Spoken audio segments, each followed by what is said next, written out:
Hey, what's going on? This is JP and Ash from Golfheadz, and we're in the Titleist booth at the PGA Show 2025. And we're here with Frederick from Titleist. He's going to talk about his new Pro V1 golf balls. Do you want to just start off by telling us about your role at Titleist? Yeah, so my name's Frederick Waddel. I'm the Director of Golf Ball Product Management, and my team works on everything that goes into the golf ball, from golfer insights and what golfers are looking for in the next generation. In this case, we start with the PGA Tour and LPGA Tour, and then we see it through to the shelf at your local golf shop. So what does the packaging look like?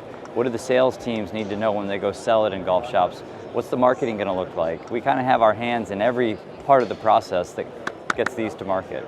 Well, we know the Pro V1 is definitely known in the golf industry as probably the #1 ball. How do you kind of keep that level of quality throughout the years and try to find ways to innovate on a golf ball? We really have a mindset built around constant improvement. So we don't rest on our laurels in any way. Pro V1 and Pro V1x have been the #1 ball on tour and in the world for 25 years since their introduction in October of 2000. But we don't take that for granted. We have 80 people in Fairhaven, Massachusetts.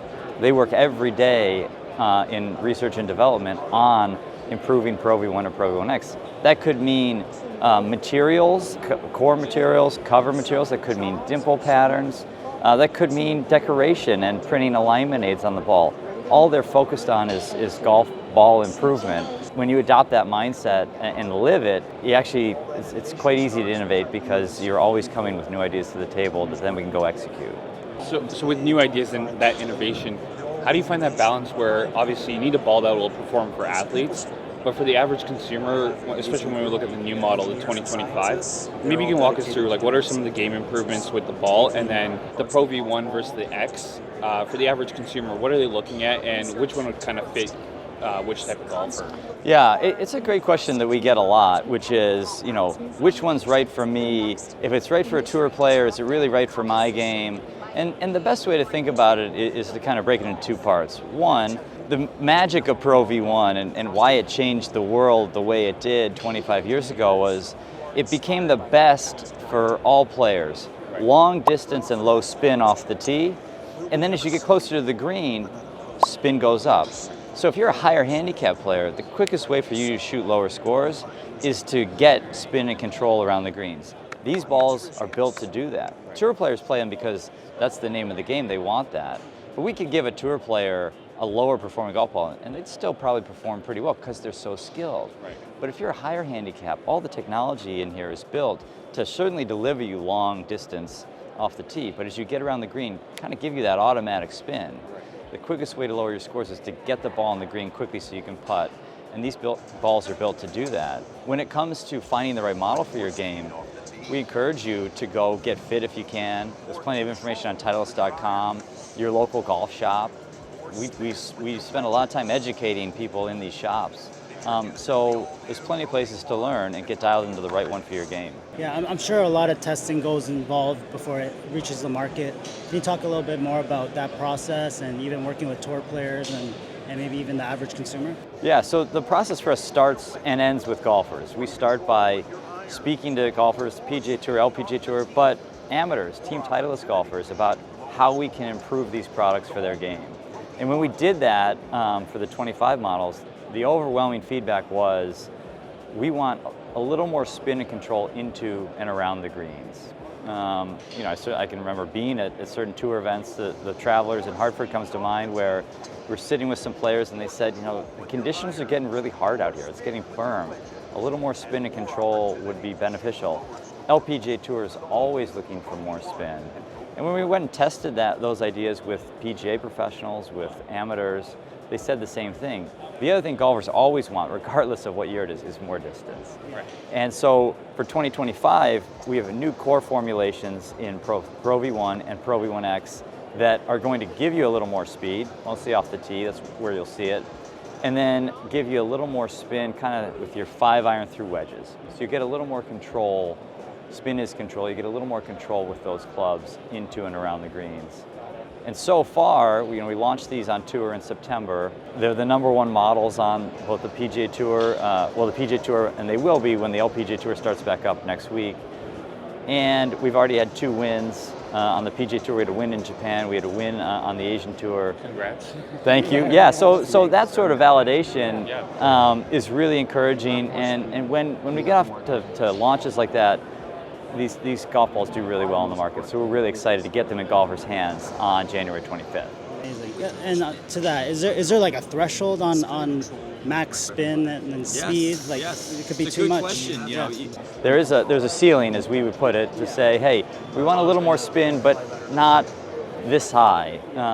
And so we had to keep that in mind when redesigning these golf balls. And we looked at a lot of different ways to do that. You can add spin through cover hardness or softness. You can change the casing layer, that layer in between the cover and core, or you can change the core. You can do all 3. We settled on a core reformulation because it gave us that little speed bump and it gave us that spin and control we were looking for when we tested it with players. So I'm curious, everything you're talking about sounds awesome, but that sounds like you're internalizing a lot of feedback from a lot of different voices. How long does that process take from getting all this feedback with the existing model, start iterating and creating these new cores and the new technology and integrating that into the ball?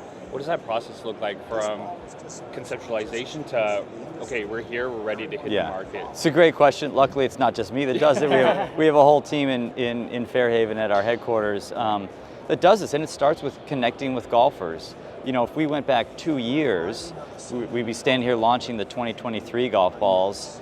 We already had a work plan to connect with the PGA Tour, the LPGA Tour, and amateurs from kind of January into August to understand how we can then improve what we just launched. Which is incredible. Incredible, right? And so we do that process.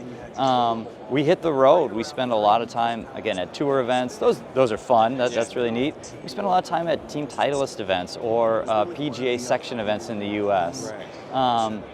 Gathering feedback. Then we formalize all that feedback into a product brief that we give to R&D. And those 80 people start to build prototypes, and they'll build hundreds of prototypes. Sometimes they're prototypes we built for other generations that will just say, let's go test that again. And sometimes we'll build new ones.